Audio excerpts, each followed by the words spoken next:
आखिर इसके पति से बचाकर इसे हीरा मंडी लेकर पहुंच ही गया मैं। बहुत खुश होगी एक आंख वाली ताराबाई इस तोहफे से। सुबह हो गई, हम कलकत्ता पहुंच गए। अब गांधी जी से मिलवाने ले जा रहे हैं ना मुझे?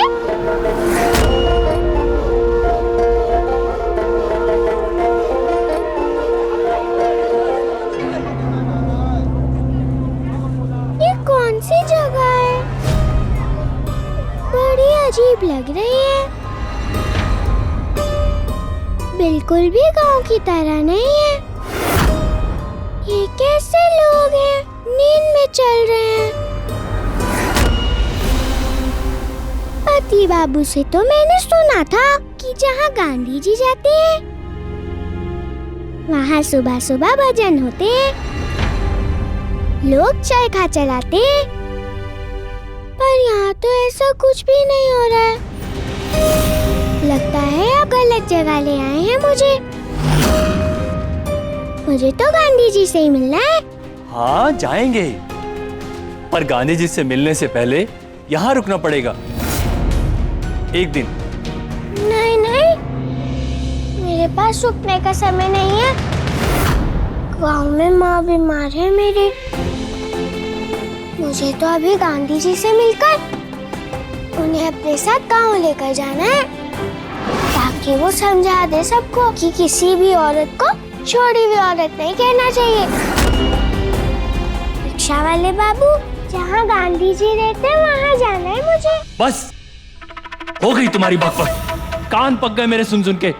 चलो अंदर।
हिम्मत कैसे हुई इसे छूने की?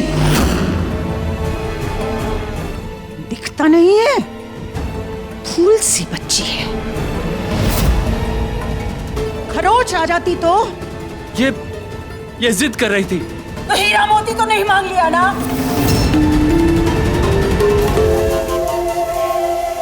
और मांग भी लेती तो क्या, इसे तो सब मिलेगा। ताराबाई का आसमान है ये। यहाँ हर औरत को सितारा समझा जाता है, पांव की जूती नहीं। लेकिन ये लड़की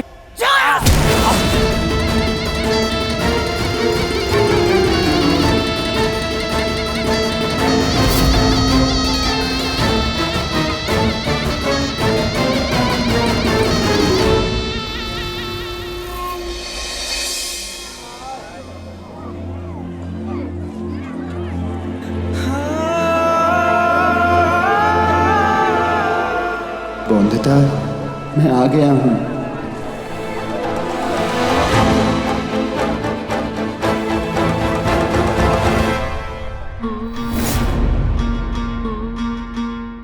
तेरा नाम क्या है सोना? वंदिता। पर आप कौन हो? आपकी जैसी औरत पहले नहीं देखी मैंने। क्यों? दो दो नाक है क्या मेरी? क्या छुपे हुए नुकीले दांत देख लिए तूने?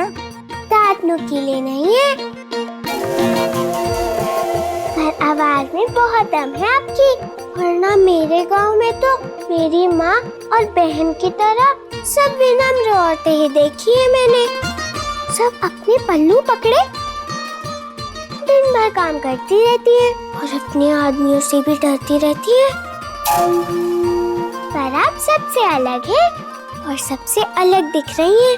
आपके कपड़े अलग हैं, बर्ताव भी अलग है आपका। जिस तरह लात मारी आपने उनको, इस घर के बड़े मालिक जैसी लगी आप।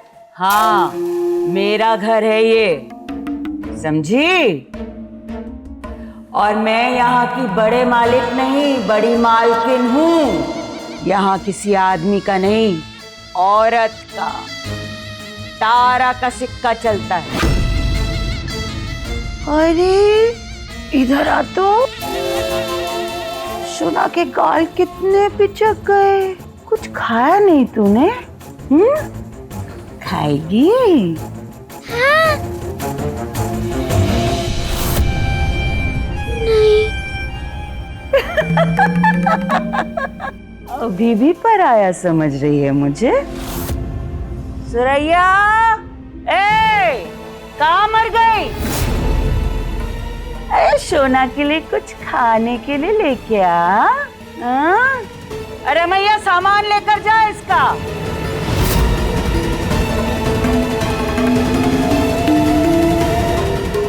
ये लो, खा लो। लाओ, अपनी पोटली मुझे दे दो। एक जैसी, दो, जादू। जादू नहीं है सोना, जुड़वा बहने हैं।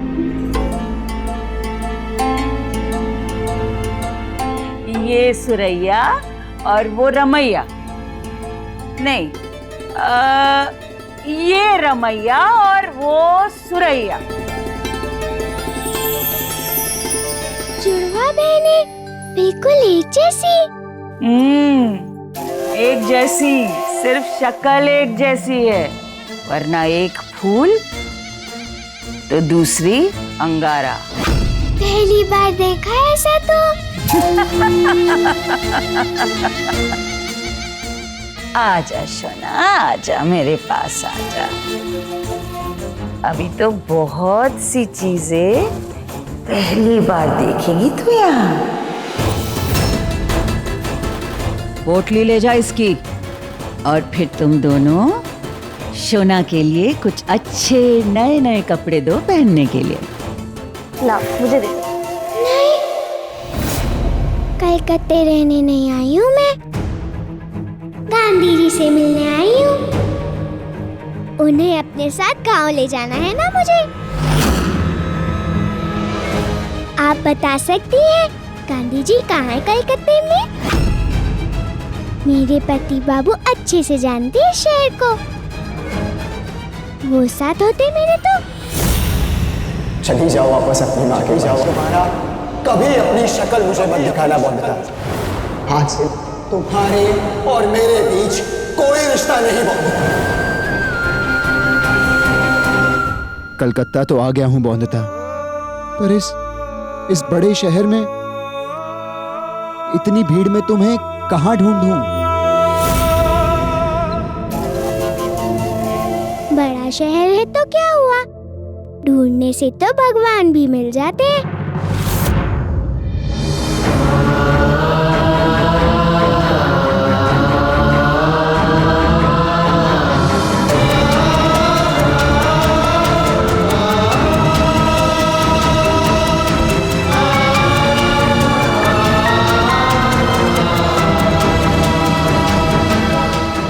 दादा, एक छोटी सी लड़की की तस्वीर बनानी थी, आप बना सकते हैं?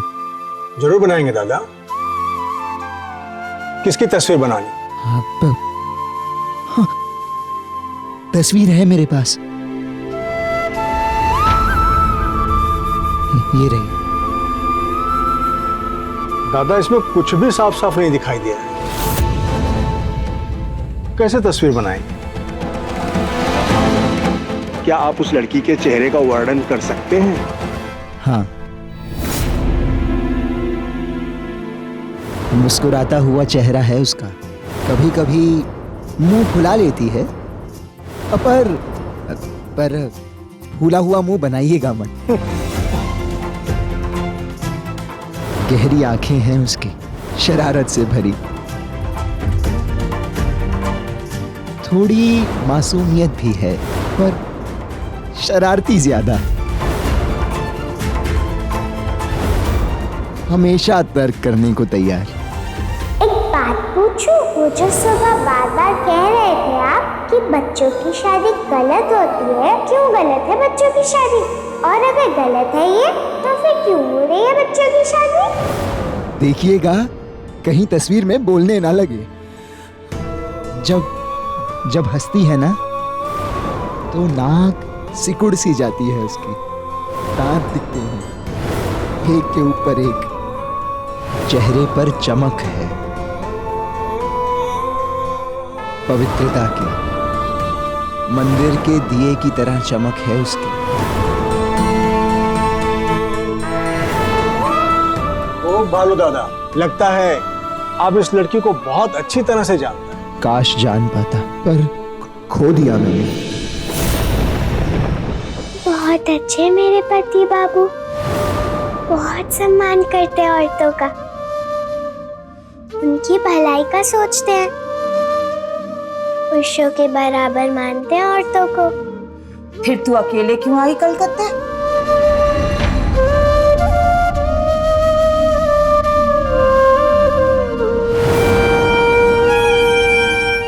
घर से निकाल दिया था ना मुझे मेरे पति बाबू ने। बहुत बड़ी गलती की थी ना मैंने। फिर तुलसीपुर छोड़कर अपनी माँ के पास आ गई थी मैं, पर गांव वालों ने बहुत परेशान किया। पर कैसे जाऊं मैं गांधी जी के पास? मैं तो यहाँ किसी को जानती भी नहीं। वो किसी को नहीं जानती यहाँ कलकत्ता में। मुझे तो इस बात का डर है कि कहीं कोई गलत हाथों में ना पड़ जाए।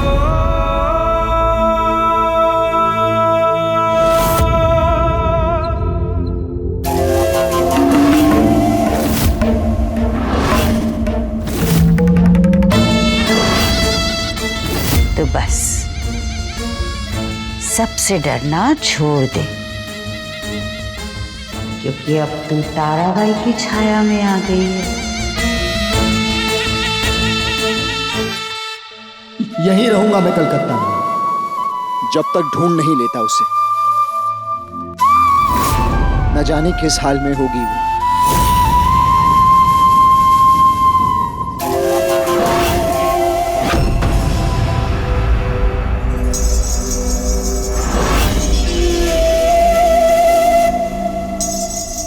चल तुझे कुछ दिखाती हूँ।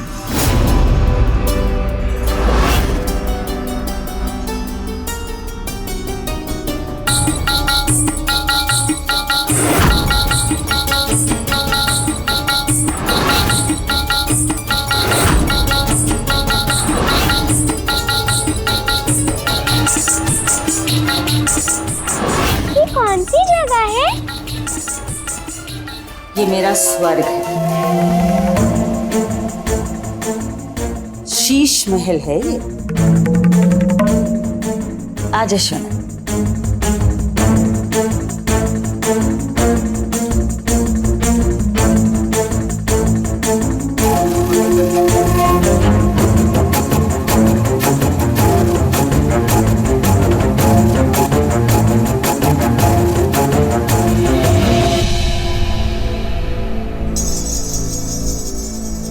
कितनी सुंदर है ये सब। कौन है ये? अप्सराएं हैं स्वर्ग की, जहां ये हमेशा खुश रहती हैं।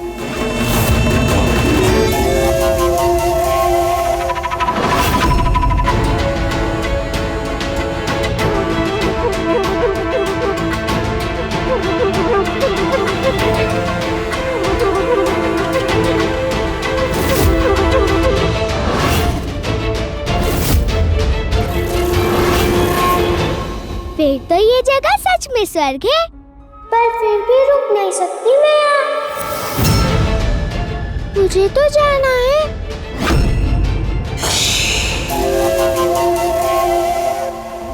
ना सुना, भूल जा, भूल भूल जा तू कहाँ से आई है, तुझे कहाँ जाना है। अब इसी को अपना घर समझ। यहाँ तुझे एक नई पहचान मिलेगी, एक नया नाम मिलेगा। नया नाम?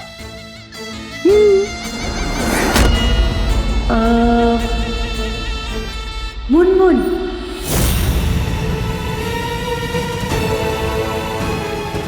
आज से तेरा नाम होगा मुनमुन।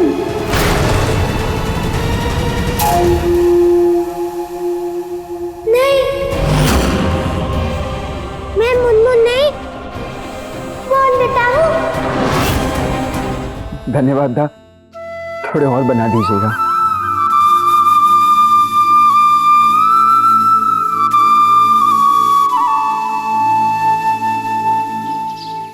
वो टेलीफोन आया था अनिरुद्ध बाबू का, वो भी कलकत्ता में है। कह रहे थे कि छोटी मालकिन को लेकर ही घर वापस आएंगे। अरे दुर्गा पूजा के शुभ अवसर पर गया है, सफल होकर ही लौटेगा हमारा अनिरुद्ध। सौरभ, तुम एक काम करो, बिहारी को बोलो कि अनिरुद्ध का कमरा जैसा था ना, सब कुछ एकदम वैसा ही करवा दे, और बहू का भी वो सामान जैसे सजा हुआ था वैसे ही रखवा दे। हम नहीं चाहते कि जब अनिरुद्ध बोंदेता को लेकर यहाँ वापस आए तो उसे कमरा जैसा था वैसा का वैसा आपको मिल जाएगा। लेकिन अनिरुद्ध का क्या? उसके जीवन में जो बदलाव हुआ है उसका क्या? आप भूले तो नहीं हैं कि सौदामिनी का मंगेतर है वो। सगाई हो चुकी है, अंगूठी पहनाई है उसने सारी दुनिया के सामने।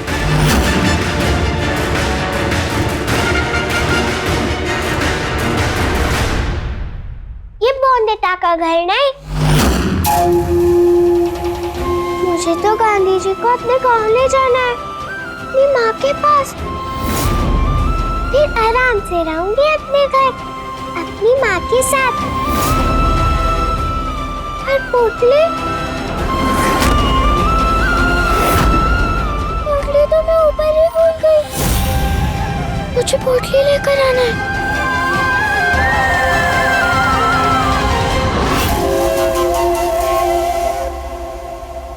लेकर तो तब जाएगी ना जब मैं जाने दूंगी। ए सुन, गांधी जी तो बाहर गए हुए हैं। क्या? गांधी जी कलकत्ते में नहीं है? मैं बेकार में ही अपनी बीमार माँ को छोड़कर आई। फिर तो मुझे वापस जाना होगा। अरे सुनना, दुर्गा पूजा का समय है, थोड़े दिन रुक जा यहाँ पर, और फिर एक हफ्ते में गांधी जी भी लौट कर आ जाएंगे, तो तू उनसे भी मिल लेना। तब तक यहाँ की दुर्गा पूजा की चकाचौंध देख लेना। और वैसे भी बिना गांधी जी के गांव वापस गई तो फिर जुल्म नहीं सहने पड़ेंगे तुझे और तेरी माँ को।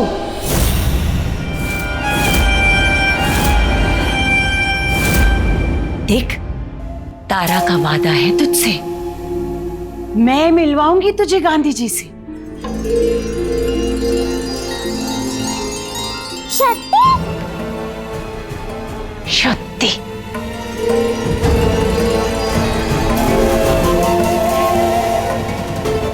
अच्छी बोंदेता मेहमान है आपकी, जो एक हफ्ते बाद गांधी जी को लेकर जाएगी अपने साथ।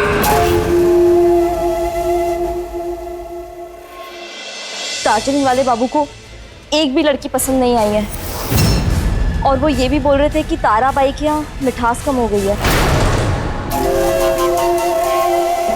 पसंद नहीं आई? मतलब?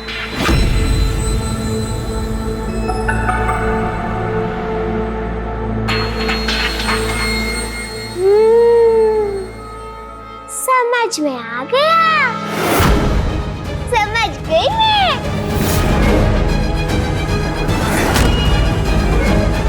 आप मिठाई वाली हो ना? पता है मुझे, और आपको पता है मुझे मिठाइयाँ बहुत बहुत पसंद है।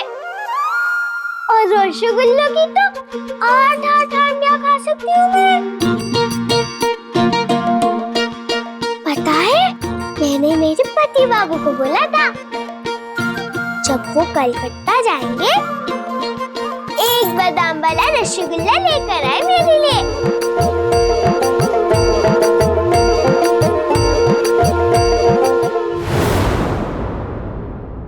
तितंग तितंग तितंग तितंग तितंग तितंग।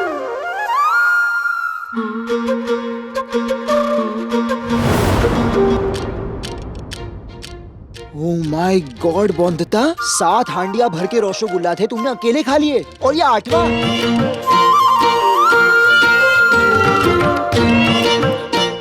माँ कहती है किसी का खाना नहीं गिनते वरना हजम नहीं होता है।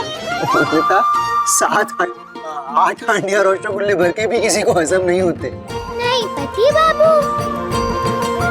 इन रसगुल्लों की तो एक और हांडी खा सकती हूँ मैं। इतने स्वादिष्ट रसगुल्ले तो कभी नहीं खाए मैंने। ऐसे सही कहा बंदता, ये सारे रसगुल्ले हैं ना, एक बादाम वाले मशहूर रसगुल्ले हैं। पूरे कलकत्ता में सिर्फ एक दुकान पे मिलते हैं। तो वादा कीजिए जब भी आप काम से कलकत्ते जाएंगे एक बादाम वाले रसगुल्ले लेकर आएंगे, और वो भी 8 हांडिया, ना एक कम ना एक ज्यादा। 8 हांडिया ही क्यों? 8 से कम में मेरा मन नहीं पड़ता, और 8 से ऊपर थोड़ा ज्यादा हो जाएगा ना।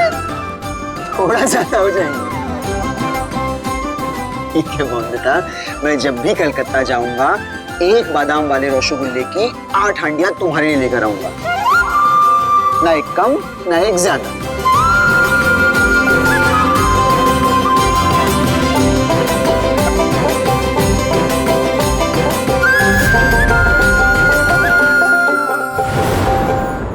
पता है, जब से पति बाबू के घर से आई हूँ एक भी रसगुल्ला नहीं खाया है मैंने। अब तो ऐसा लगता है जैसे स्वाद ही ना भूल गई हूँ मैं रसगुल्लों की मिठास का।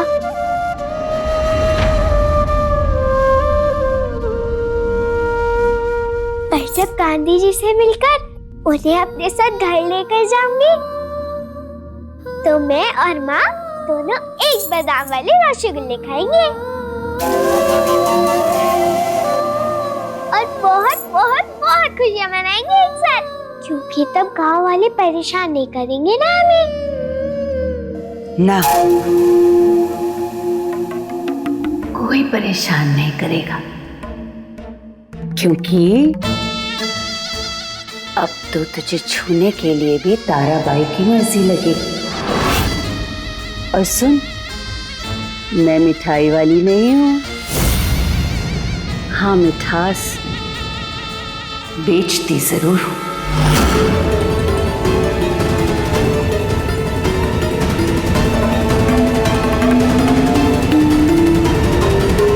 अच्छा,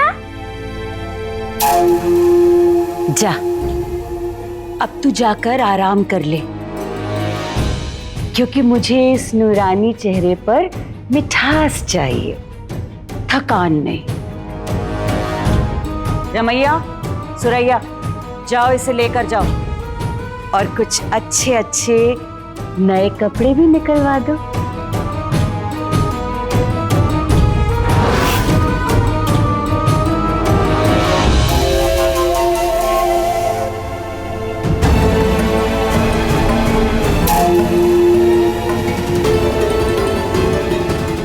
एक हफ्ता नहीं,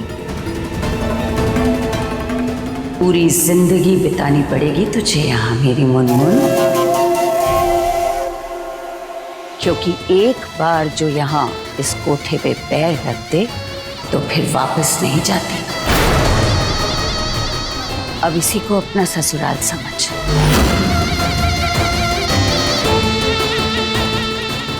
यहीं तू दुल्हन बनेगी, सजेगी और बाहर जाएगी तो सिर्फ और सिर्फ अपनी अर्थी पर।